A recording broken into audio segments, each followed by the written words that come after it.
부귀여장 지렸고 한다면은 중리연소 합봉하리어서라. 새인불에 청천리하고 공사신심 반야수 하느니라.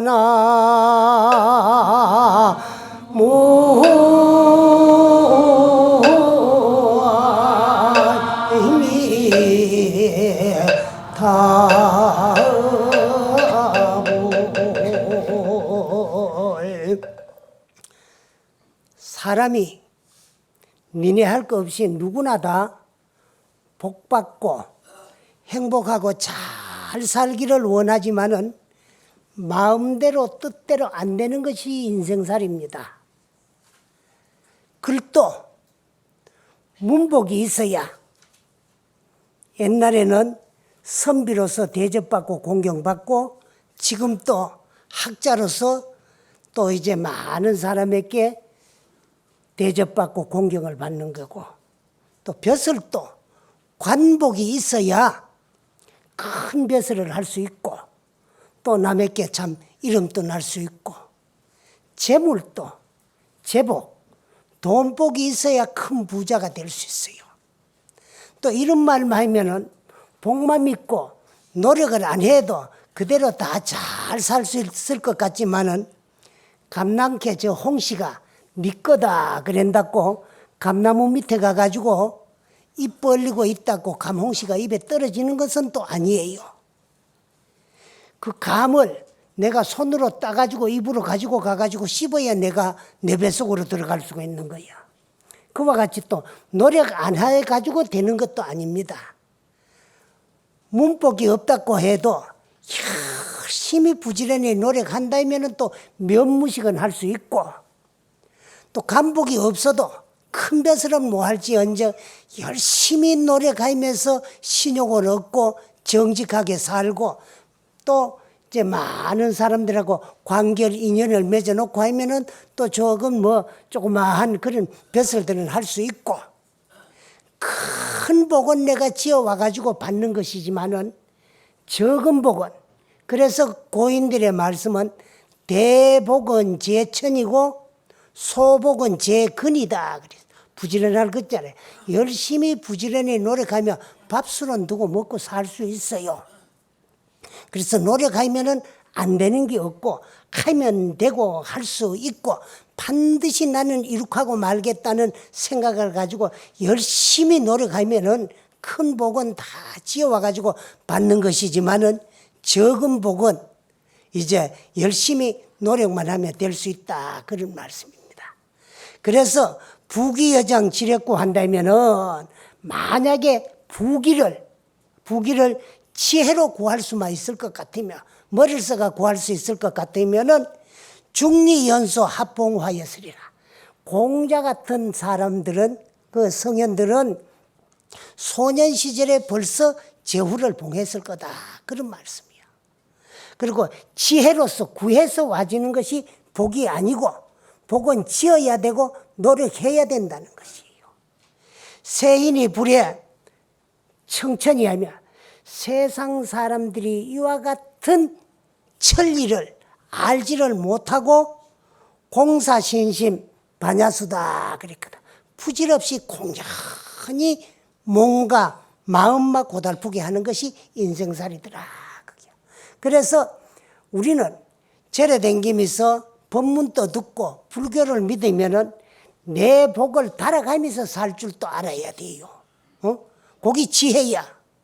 그저 무작정 안 되는 걸 뭐 구해가지고 와지는 것은 아니고, 복이 없으면 복을 지을 줄도 알아야 되고, 또 복을 지어가지고 복을 받더라도 또 지어온 복이 내 복이 얼마나 되는가를 가늠해가 달 줄도 알아야 돼요.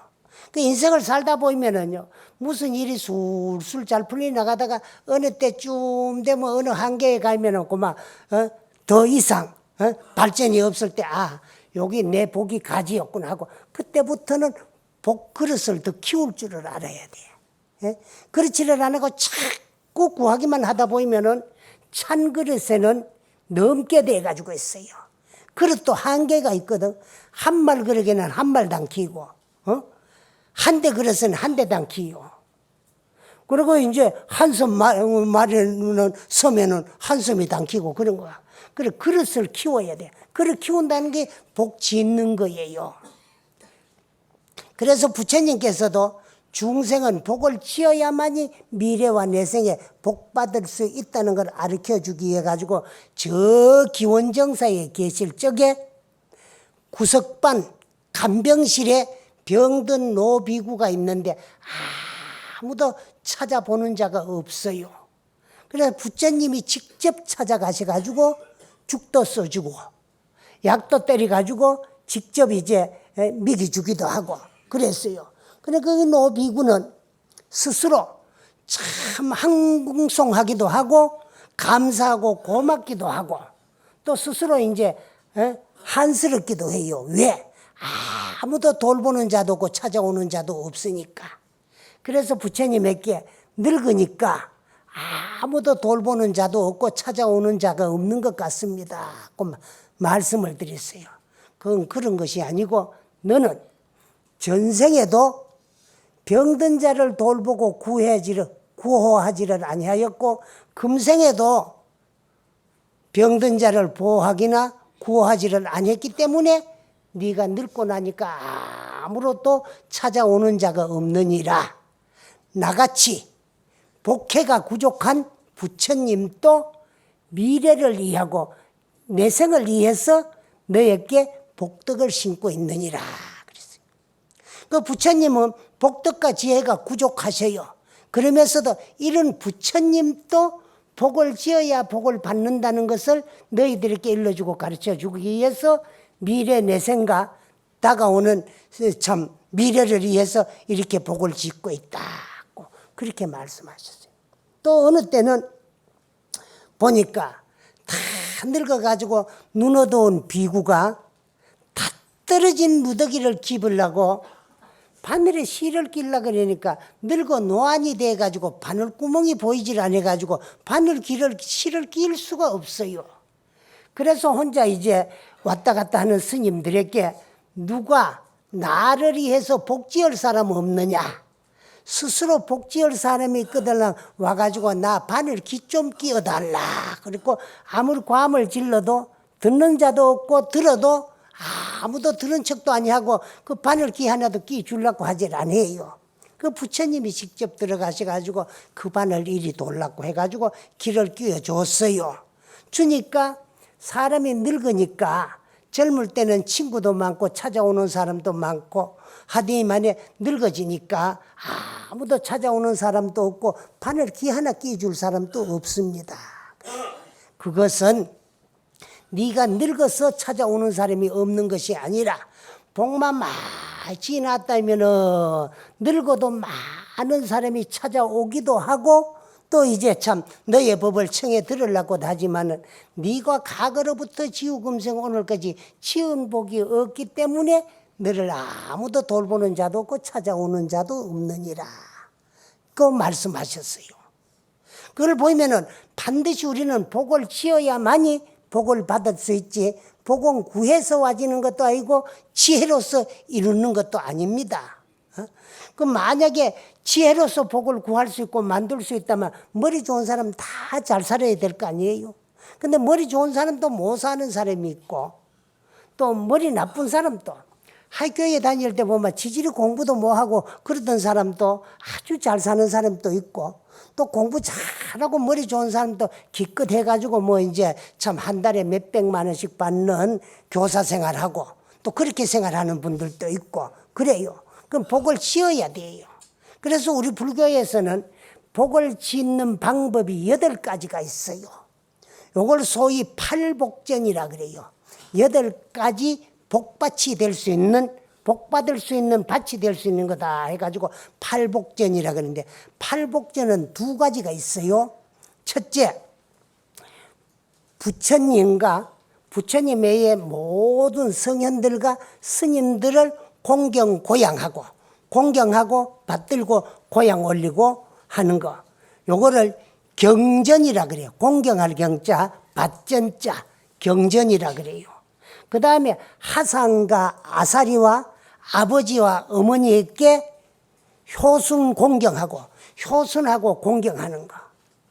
그러니까 효순이라 그러는 거 부모에게 효도하는 것인데, 그건 아무리 이야기를 해도 다 말할 수 없는 것이 부모에 대한 효도입니다. 내가 아무리 잘나도 잘난 사람 누가 낳아줬느냐 그러면 아버지 어머님이 낳아줬어요. 오늘 우리나라 대한민국 대통령 또 아버지가 어머니가 낳았지, 아버지 어머니 외에 하느님이 뚝 떨어지게 해준 것도 아니고 땅에서 불끈 솟은 것도 아니에요. 결국은 아버지 어머니가 낳아가지고 아버지 어머니가 기르고 가르쳐가지고 오늘 대통령 당신이 계시는 거야. 그와 같이 세상에 아무리 잘난 사람도 부모 없이 이 세상에 태어난 사람 한 사람도 없고, 부모가 놓기만 한 것이 아니고 길러서 가르쳐준 그 은혜 10,000,000분의 1도 못 갖고 가는 게 이 자식이에요. 그렇게 또 효도하라 그러면은 그저 빨리 열심히 부지런히 노력해가 돈 벌이가지고 금이 환영해가지고, 요즘은 전부 비단 옷 입고 있지만 옛날에 비단이 귀할 적에 돈 많이 벌이가지고 비단 옷 입고 고향으로 돌아가는 걸 금이 환영한다 그래요. 비단 옷 입고 고향에 돌아간다. 그래가지고 금이 옥식으로 비단 옷과 옷그릇에 쌀밥을 가지고 대접한다고, 그게 효가 아니에요. 가장 큰 효도는 부모의 마음을 편안하게 해주는 거. 무엇 때문에 괴로운가 그 괴로움을 살펴가지고 괴로움을 없애드리고 편안하게 해주는 거. 또 부모가 나에게 무엇을 원하고 바라는 것을 알아가지고 그것을 이루어 주려고 노력하는 거예요. 여기 최상의 효입니다. 그래, 효는 백행지 근본이야. 100가지 모든 행 가운데 효가 근본이 돼요.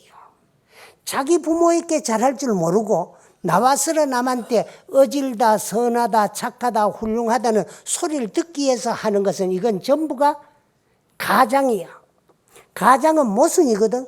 그 모순 때는 우리 인생으로부터 불법을 알아배워가지고 모순을 하나 덜어버려가지고 모순의 찌꺼기를 다 털어 없애버리려고 하는 게 여기 불교 공부고 불교 수행이에요.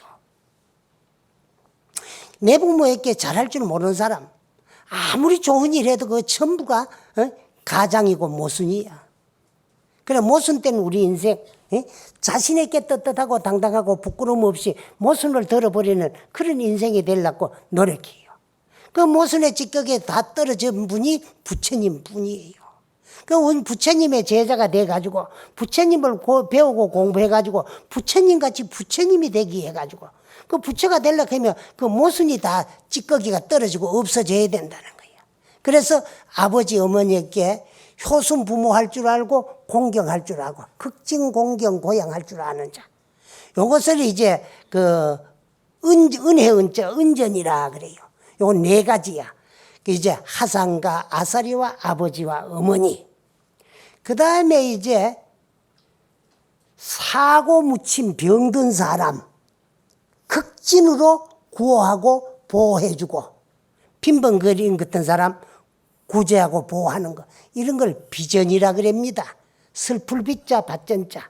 여기 이제 팔복전이에요.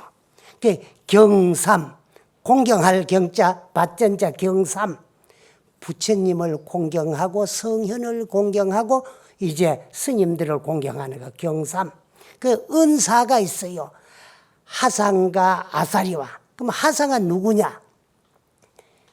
내가 참 보살 불자가 되기 위해서 보살 계를 받을 적에, 또 스님들은 출가를 해가지고 계를 받을 적에 계를 전해주신 정계사를 화상이라고 하고, 계를 받을 적에 이제 갈마 작법을 해주신 스님을 아살이라고 합니다. 그 다음에 아버지, 어머니, 이렇게 이제 공경, 효순하는 것을 은전이다 그래. 그 은사. 그 다음에 비일, 비전 하나. 병든 사람 구호하는 거. 그리고 2번째 복전은 이제 복을 받을 원인이 될 수 있는 좋은 일 8가지가 있어요. 그게 뭐냐 그러면 강로의전이야. 그 뭐라 그러면 사람이 많이 왕래하는데 우물 파서 행인 해갈 해주는 거. 요즘은 교통수단이 좋아가지고 전부 차를 타고 도로로 달리기 때문에 목마를 일이 잘 없고, 또 멀리 가다가 보이면 목마를 때쯤 되면 휴게소가 있어가지고 음료수 같은 거 사 마시면 되지만은, 옛날에는 이제 교통수단이 없기 때문에 육로로 보행으로 걸어 다녀야 될 적에 인가가 없고 목은 마르면 물어도 마시고 해갈할 수가 없어요. 그럴 적에 우물이 있으면 얼마나 반갑겠습니까? 그래서 많은 행인이 왕래를 하는데 우물 파서 보시하는 거. 두 번째는 건조교랑이야. 사람이 많이 왕래하는 냇가에 다리 나와가지고 신안 벗고 편안히 건네도록 할 수 해주는 거, 교랑. 그 다음에 세 번째는 지평혐해야. 그래, 땅이 험한데, 길이 험한데, 이를 평평하게 해가지고 사람이 편안하게 다닐 수 있도록 해주는 거. 그 다음에 이제 네 번째가 효양 부모야. 부모에게 효양하고 이제 참 보호하고 효도하는 거. 이것은 뭐 앞에 팔복전에도 은전에 들어가 있고, 뒤에 좋은 일, 복받을 좋은 일 8가지에도 네 번째로 들어가 있어요. 그래서 그 다음에 공경 삼보할 줄 알아야 돼. 불자라 그러면서 삼보를 공경할 줄 몰라요. 여러분들은 이제 부처님과 부처님의 가르침을 공경할 줄 아는데 스님들을 잘 공경할 줄 몰라요. 그런데 또 이런 말을 하면 스님들 공경하려고 하니까 뭐 막 객막식 하고 뭐 공경할 끈디기가 있어야 하지. 그래도 여러분들 할 수 없는 머리 깎고 염이 있고 출가를 해가지고 부처님 법을 지키고 피는 분들이에요. 직노 잘못하는 건 지중노릇이고, 나는 입고 있는 법복, 깎고 있는 머리 스님만 보고 공경하면 돼요. 그런데 우리는 이제 스님들 뭐 행마 보고 잘하니 뭐하니 요즘 스님들 어떠니 그거 뭐 이제 스님들 비방해요. 공경할 줄은 모르고 비방할 줄은 잘 알아요. 그래서 그건 또 불자로서 스님들 비방하는 건 누워서 춤뱉기야. 누워서 춤뱉기면 결국 우리 얼굴에 떨어져. 그 불교에 떨어지지 딴 데 안 가거든. 그래서 스님들을 잘 보호해 줘야 돼요. 그 다음에 이제 급사병인하라. 병든 사람을 잘 간호하고 보호하고 지켜주라는 거야. 그 다음에 이제 구제빈궁하고, 그 이제 가난하고 헐벗고 배고프고 고통 받는 사람들이 있거든. 도와주고 받들어주는 거. 이게 다 이제 복 짓는 일이에요. 근데 여러분들은 보면 연말 연시가 되면은, 금년에는 그 뭐 경제가 어려워 하는가 안 하는가, 그 불우 이웃 성금 모금도 안 하더라고. 공영방송국 같은 데도. 그런데 할 때 보면은 여러분들은 내 주위에 또 가난하고 헐벗고 배고프고 고통받는 사람들이 얼마든지 많은데 그걸 몰라라 그거 봉투에 돈 몇 푼 넣어가지고 저 방송국까지 찾아가요. 그거는 사실은 나를 위해서 남 도와주는 거야. 이건 똑같은 보시지만 이건 주상보시야. 보시를 하는데도 보시하는 사람의 그 생각에 따라 가지고 주상보시와 무주상보시로 바뀔 수 있고, 주상보시는 상에 집착해 가지고 내가 나를 위해서 남 도와주는 거야. 이거 전부 주상보시야. 복은 유루복이야. 흘러나가고 새 나감이 있는 복이고, 가난하고 헐벗고 배고프고 고통산업을 받는 사람을 봤을 적에 무연의 동정심을 가지고 불쌍한 생각을 이렇게 가지고 도와주는 거, 그건 무주상보시인데 그건 무루의 복이라. 그런 복은 흘러나가고 새 나가지도 않아요. 그러니까 우리는 무주상보시, 빈병거린을 봤을 적에 이제 참 구제하고 보호하는 거. 마지막으로는 설무차해야. 무차법회, 무차회를 열어가지고, 저래도 이제 무차법회 같은 것도 많이 열고 하는데, 이제 여러분들 때 무차회 같은 거, 이건 뭐냐 그러면 경로잔치 같은 거라든가, 뭐 이제 거린잔치 같은 거 해가지고 차별 없이 모든 사람들에게 음식과 이복을 베풀어 주는 거. 요걸 8가지 복을 받을 수 있는 복받이다 해가지고 팔복전이다 그래요. 요 복받을 수 있는 원인 8가지 좋은 일 가운데는 6번째 나오는 요 이제 병든 사람 보호하고 구제해 주는 거. 이게 제일 복전이라 그래요. 근데 우리는 참 주위에 가난하고 헐벗은 사람들이 사고 묻힌 병든 사람들이 있으면 그 도와주고 보살펴 줄 줄을 잘 몰라요. 그래 옛날 스님들도 절에 가면은 그 이제 참 병들기나 아픈 스님들을 돌보고 간호해 주는 소임이 있습니다. 그걸 간병이다 그래요. 간병 소임이 있는데 옛날 중국에 아주 동진 출가를 한 마음이 어질고 선하고 착한 지연 스님이라는 스님이 계셨어요. 근데 그 스님이 어느 총림에 가가지고 겨울 한철을 살게 해가 방부를 드렸습니다.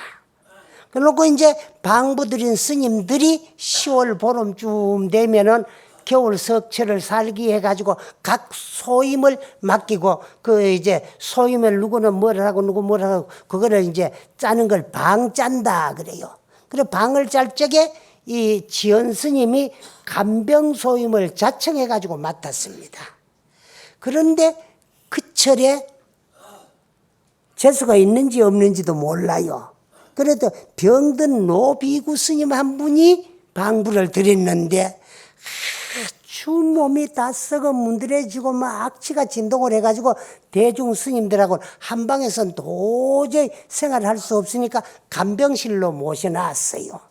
그래가지고 이 간병 소임을 맡은 지연 스님이 이제 간병을 하는데 아프니까 그런가 어떤지는 모르는지 아주 성질이 개팍스러워가지고 도저히 맞출 수가 없어요. 그런 걸 절에서는 개각이라 그럽니다. 근데 이 어른은 뭐 어떻게 개팍스러운지 자 약을 다리 올려도 늦으면 늦다고 티집 잡고 또 빠르면 빠르다고 티집 잡고 또 뜨시면 뜨시다 그래고 너무 차우면 식었다 그래고 도저히 맞출 수가 없어요. 죽을 써가지고 공양을 올리는데도 더디마 더디다 빠르마 빠르다 많으마 많다 적으마 적다 더우면은 덥다 차우면은 찹다 뭐 사사건건이 시비예요. 그러나 이거는 내가 맡은 소임이고 또 이렇게 저 어른한테 내가 당하는 건 숙세의 내 업이고 상대인 저 노스님은 병이 들어가 얼마나 괴로우니까 저렇게 내한테 투정을 부리겠느냐 싶은 생각을 가지고 성한문 안 내고 극진히 그 어른을 잘 구호를 했어요. 그런데 이제 고마 반결제가 넘어가고 또 이제 참 섣달 한 달이 지내가고 정월달이 떡 돌아올라 그러니까 이제 뭐 한 결제도 보름 남았는데 몸에 흐르던 진물이 끄덕끄덕 지면서 딱지가 않기 시작하더만 해제 때가 되니까 막 딱지가 뚝 떨어지니 언제 아팠는가 흔적 없이 막 깨끗하게 막 완쾌를 했어요. 그러니까 이제 해제라고 떠나가는데 이 지연 스님을 보고 스님 참 겨울 석 달 병든 날 뭐 이제 간병하느라고 너무 수고가 많았습니다. 나도 본래 이렇게 개팍스러운 영감이 아닌데 내가 몸이 아프다가 보니까 몸이 괴롭고 솔봐가지고 그래가 나도 모르게 막 짜증이 나고 나는 성을 누구에게 부릴 때도 없고 해가지고 스님에게 온갖 짜증 다 부렸는데 싫다 안 하고 잘 받아주셔서 내가 이 병이 깨끗하게 낫게 돼서 너무너무 감사하고 고맙습니다. 그런데 내가 아는 것은 없으나 절집에 오래오래 살다가 보니까 상을 보이면 조금 짚힌 데가 있는데 스님께서는 오늘 그치 참 열심히 수행 정진만 하신다면은 한 40대쯤만 되면은 그때부터 스님이 아주 편안해지실 겁니다. 그때 되면은 이 나라에 지금 임금님은 승하를 하고 지금 황세자로 있는 태자가 아버님 선왕의 뒤를 이어가지고 임금의 자리에 오르게 될 것입니다. 근데 지금 태자는 아주 불심이 돈독하기 때문에 당신이 임금이 되자마자 바로 덕 높은 스님들을 모셔다가 당신의 스승 왕사로 봉하고 이 나라의 스승 국사로 봉하려고 전국 총림에다가 이제 방을 붙이기를 천하총림의 많은 스님들께서 가장 덕이 높고 훌륭한 스님을 추천해 주신다면은 내가 왕사 국사로 봉하겠습니다 하고 전국 총림에 이제 참 방을 돌릴 겁니다. 그럴 때쯤 되면 당신은 나이가 한 40 넘어갈 때까지 수행을 하다가 보면 천하총림 스님들이 이구동성으로 당신을 추천을 할 겁니다. 그러면 당신이 안 갈라 그래도 임금님은 부르고 많은 스님들을 당신이 추천하다 보면은 당신은 안 갈 수 없이 왕사가 되고 국사가 될 거요. 그래 되고 나면은 당신께서도 교만이 생기가지고 수행을 게을리 할 수도 있을 겁니다. 그렇다가 보면은 당신도 감당할 수 없는 아주 어려운 일이 닥칠란지 모르겠으니까 만약에 당신이 왕사 국사가 돼가지고 당신에게 어렵고 힘들고 당신 혼자 해결할 수 없는 일이 생기거들랑 내가 저 서쪽 지방에 가면 다롱산이라는 산이 있고 다롱산 두 소나무 밑에 영지암이라는 암자를 짓고 내가 거기서 실령영자 못짓자 암자를 짓고 기다릴 참이니까 그리로 날 찾아오시오 하고 떠나갔어요. 그렇게 지연 스님이 생각하니까 석 달 한철 동안에 간병하는데 애라는 애는 다 먹이고 투정이라는 투정은 다 하고 어지간히도 괴롭히디만해 몸 나가 떠나가면서는 좋은 소리는 다 하고 가시네. 내가 무슨 왕사가 되고 국사가 돼. 설사 내가 왕사가 되고 국사가 되더라도 출가한 스님으로서 나의 본분 수행을 어떻게 게을리 하겠으며 그렇다고 해가지고 또 무슨 어려움이 닥치겠느냐. 그러고는 이제 고마 기놈의 소리를 듣고 흘러버렸어요.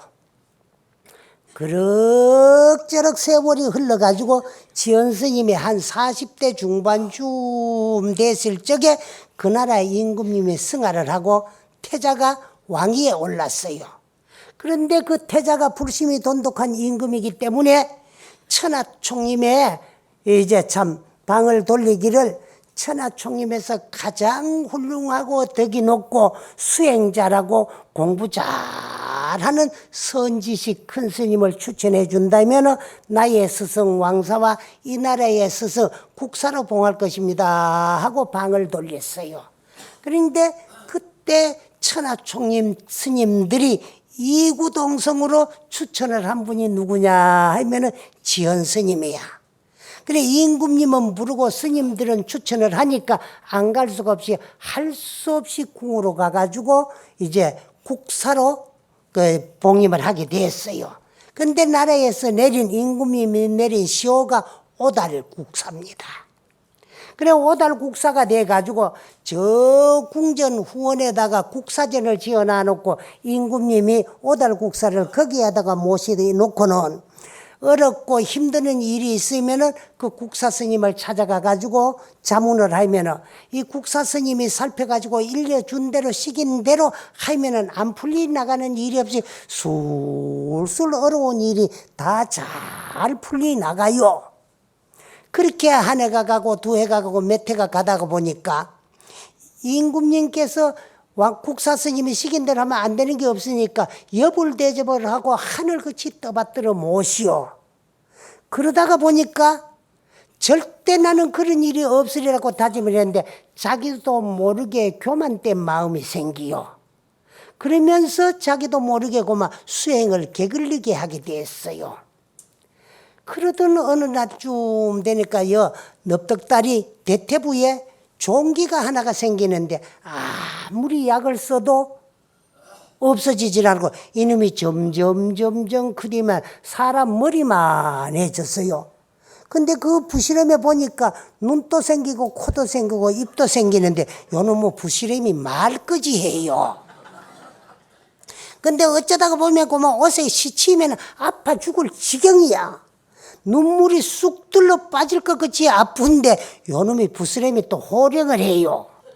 야, 이놈 오더라. 조심해라. 아프다. 야, 이놈아, 네가 아프다 않겠다. 나는 더 아프다 싶은데도 호령을 뭐하게 할 수도 없어요. 아무리 약을 써도 안 돼요. 그렇다가 보니까 그게 근심이 되고 고민이 돼가지고 그만 자기도 모르게 얼굴을 찌푸리게 돼요. 근데 임금님이 보니까 무엇을 내가 잘못 모시고 잘못해가지고 저 국사 스님이 그렇게 밝던 얼굴이 어두워지고 상을 저렇게 자꾸 찌푸리는가 싶으니까 죄스러운 생각이 들어가지고 찾아가가지고 내가 무엇을 잘못했는지 잘못한 게 있거들랑 말씀해 주시면은 시정할 체면이니까 말씀을 해달라고 그러는데 임금님이 잘못한 거 하나도 없고 내 다리 아픈 것 때문에 이제 그런데 적어도 국사가 돼가지고 수행을 잘못해가 이런 업병이 생겼다 하는 걸 부끄러워 이야기할 수도 없고 그냥 나도 이건 나설 수도 없어요. 그럴 때쯤 됐을 적에 지금으로부터 20여 년 전 젊은 수자 시절에 어느 한 총림의 방부를 들여가지고 한철 간병소임을 살 적에 병든 노비구 스님을 간병해 줬는데 그렇게 진물은 만신창에 깨끗하게 나아가면서 하신 말씀이 하나도 틀림없이 다 맞았어요. 그러면 내가 국사가 돼가지고 참 신심이 나태해져가지고 게으름을 부리고 수행을 열심히 안 하면 어려운 일이 생기면 도저히 내 힘으로는 해결할 수 없을 거다.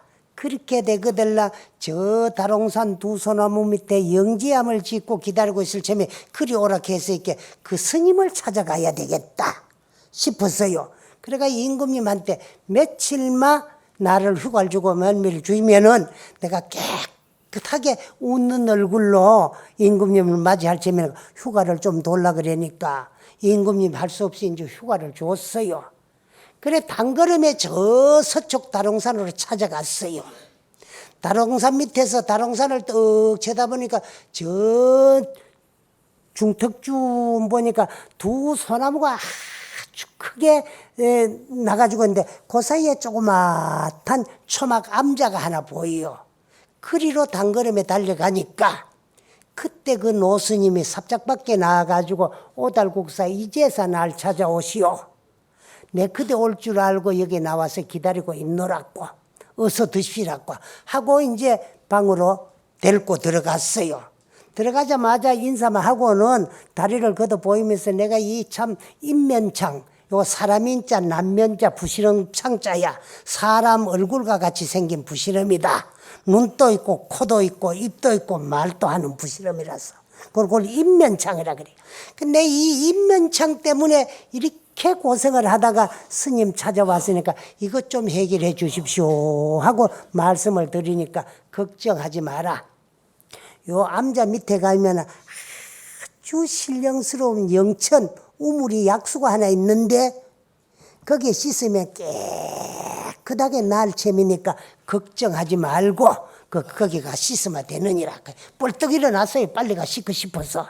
그러니까 오늘 저녁에는 여기 내하고 푹 쉬고 내일 아침에 가가 씻어라.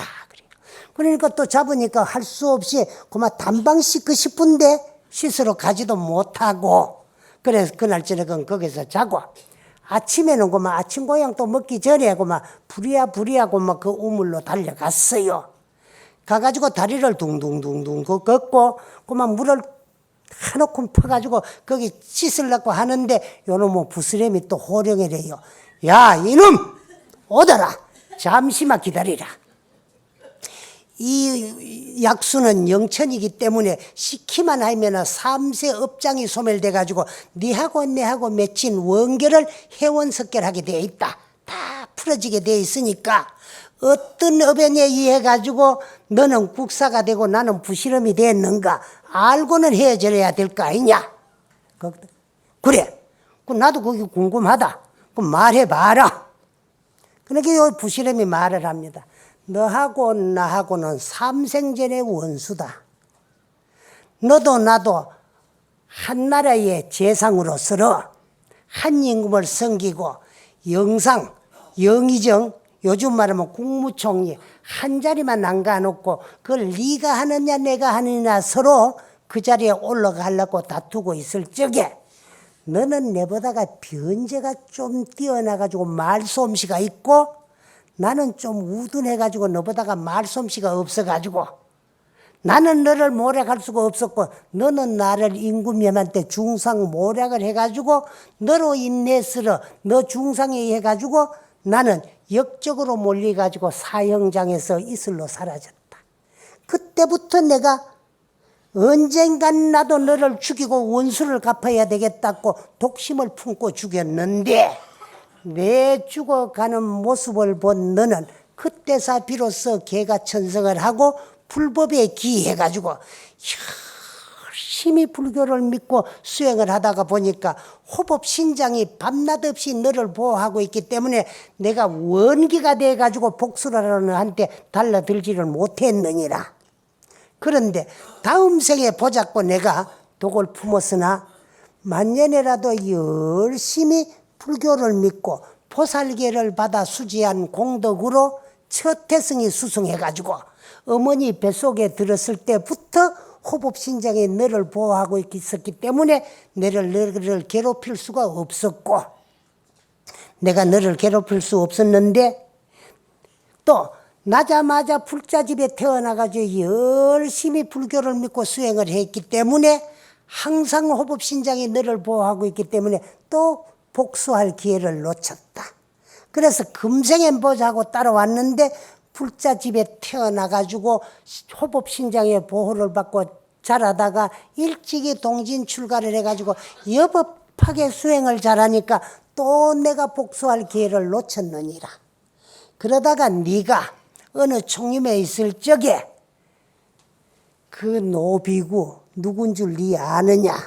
저 서가모님 부처님께서 영축산에서 법화경을 설하실 적에 부처님의 법문을 듣고 아라한가를 증득한 16분의 아라한이 있는데 그 16분 아라한 가운데 제7가리까 존자님이신데 네가 언체 중로를 잘하는데 전생에 수급이 중한 것을 보고 너 그 업장을 높여주기 위해 가지고 병든 노비구로 너를 찾아가 가지고 온갖 투정 다 부리면서 너를 시험해 봤으나 네가 성함은 안 내고 잘 간병해 준 공덕으로 이제 참 그 어른이 네 업장을 소멸시켜주고 나 영혼을 제도하고 너와 나의 맺힌 그 원한을 해원석결시켜 주시기 위해 가지고 이제 참 일러주셨느니라. 그런데 너는 왕사국사가 돼가지고 수행을 열심히 안 할 적에 호법신장이 너를 믿다고 다 떠나간 후에 내가 너한테 복수를 하려고 인면창으로 내가 달라붙었는데 네가 참 간병 잘하는 공덕으로 그 스님이 네가 국사가 됐을 적에 호법신장 다 떠나간 뒤에 인면창에 창으로 붙을 것을 아시고 일러주셨기 때문에 이 물에 식히만 하면 3세 업장이 소멸된다는 걸 알고 이리로 불러드렸으니까 이제서 이놈아 씻으려면 씻어라.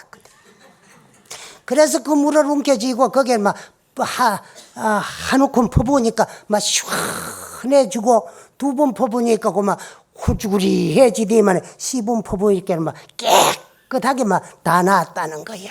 그래서 언체 힘들고 어렵게 아픈 병들이 깨끗하게 낫는 걸 요즘 또 씻은 듯이 낫다 하거든.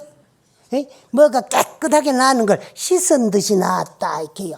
그래 오달국사 인면창이 영천에 씻은 듯이 깨끗하게 나았다는 그 말이 오늘까지 전해내려 오는 거야.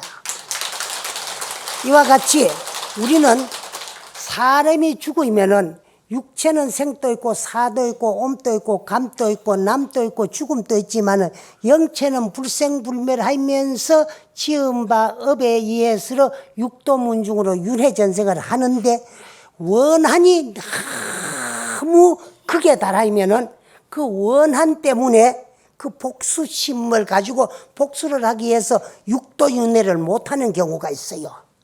그러나 또 업을 지었는 사람이 뉘우치고 열심히 불교를 믿고 수행을 하면은 이제 호법신장이 보호를 하기 때문에 복수할 기회를 포착하지 못합니다.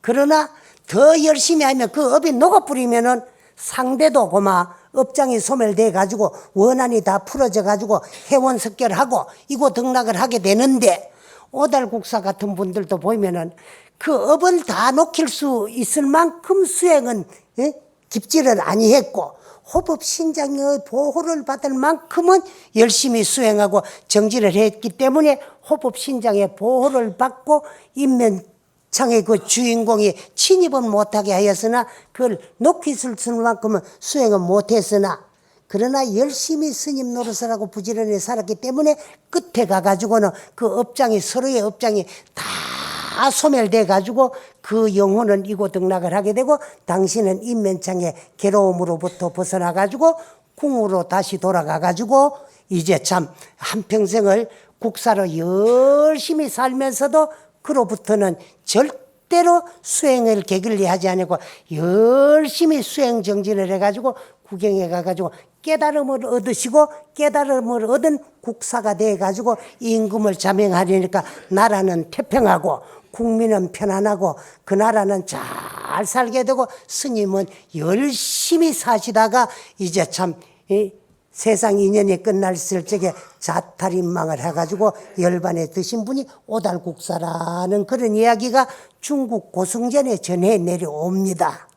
이 말씀을 왜 드리느냐 하면은, 복은 지은 대로 가고 공은 닦은 대로 가고 죄도 또 지은 대로 그 결과를 다 받게 되는데, 열심히 수행을 하면은 호법신장의 보호를 받고는 살지만은 보호를 받을 분들은 더 열심히 수행하고 정진해가지고 내 업을 녹일 만큼 열심히 수행 정진을 하며 업장이 다 녹아지면 모든 원결이 다 풀어진다는 것을 여러분에게 오늘 말씀드리기 해가지고, 그 팔복정가 또 복을 지으면은 그 복을 내가 다 돌려받는데, 팔복정 가운데는 간병복전이 제일복전이라는 걸 말씀드리기 해가지고 오달국사 이야기를 여기까지 끌어왔습니다. 오늘 이야기를 마치겠습니다. 예, 감사합니다.